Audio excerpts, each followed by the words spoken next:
না ফেরার দেশে পাড়ি জমালেন ওড়িয়া সিনেমার জনপ্রিয় অভিনেতা উত্তম মোহান্তি। বৃহস্পতিবার রাতে দিল্লির গুরুগ্রামের এক বেসরকারি হাসপাতালে মৃত্যু হয়েছে উত্তমের। মৃত্যুকালে তার বয়স হয়েছিল ৬৬ বছর। দীর্ঘদিন ধরে শারীরিক সমস্যায় ভুগছিলেন তিনি। বিস্তারিত অঞ্জলি কবিরের ডেস্ক রিপোর্টে।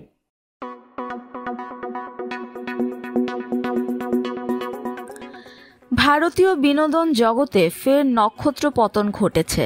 ২৭ ফেব্রুয়ারি রাতে দিল্লির গুরুগ্রামের একটি বেসরকারি হাসপাতালে শেষ নিঃশ্বাস ত্যাগ করেছেন উড়িয়া চলচ্চিত্রের জনপ্রিয় অভিনেতা উত্তম মোহান্তি। মৃত্যুকালে তার বয়স ছিল ৬৬ বছর। বেশ কিছুদিন ধরে শারীরিক সমস্যায় ভুগছিলেন তিনি এবং চলতি মাসে লিভারের সিরোসিসে আক্রান্ত হয়ে চিকিৎসাধীন ছিলেন। প্রথমে ভুবনেশ্বরের একটি হাসপাতালে ভর্তি হন, পরে অবস্থার অবনতি হলে তাকে দিল্লিতে এয়ারলিফট করে নিয়ে যাওয়া হয়। তবে শেষ পর্যন্ত চিকিৎসকদের সব প্রচেষ্টা ব্যর্থ হয় এবং তিনি মারা যান। উত্তম মোহান্তির প্রয়াণে শোক প্রকাশ করেছেন উড়িষ্যা মুখ্যমন্ত্রী মোহন চরণ মাঝি। তিনি পূর্ণ রাষ্ট্রীয় মর্যাদায় অভিনেতার শেষকৃত্য সম্পন্ন করার ঘোষণা দিয়েছেন।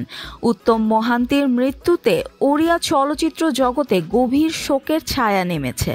১৯৭৭ সালে তার চলচ্চিত্রের যাত্রা শুরু হয় অভিমান ছবির মাধ্যমে এবং এই ছবির মাধ্যমে তিনি দ্রুত জনপ্রিয় হয়ে ওঠেন। উত্তম মোহান্তি প্রায় ১৩০টি সিনেমায় অভিনয় করেছেন।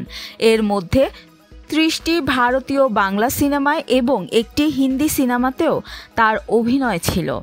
তার উল্লেখযোগ্য সিনেমার মধ্যে রয়েছে নিঝুম রাতি রা সাথী, চিহ্না অচিন, রামায়ণ, তপস্যা, রাম বলরাম, পালটক, অভিলাষা, কন্যাদান, রজনীগন্ধা প্রভৃতি। তিনি একাধিক সুপারহিট সিনেমায় তার অভিনয়ের জন্য পরিচিত ছিলেন এবং ওড়িয়া সিনেমার পয়লা সুপারস্টার হিসেবে বিবেচিত। তার সঙ্গে জুটি বেঁধে অনেক সিনেমায় অভিনয় করেছেন টলিউড অভিনেত্রী রচনা ব্যানার্জি। একইভাবে তার স্ত্রী অপরাজিতার সঙ্গেও বেশ কিছু জনপ্রিয় ছবি ছিল।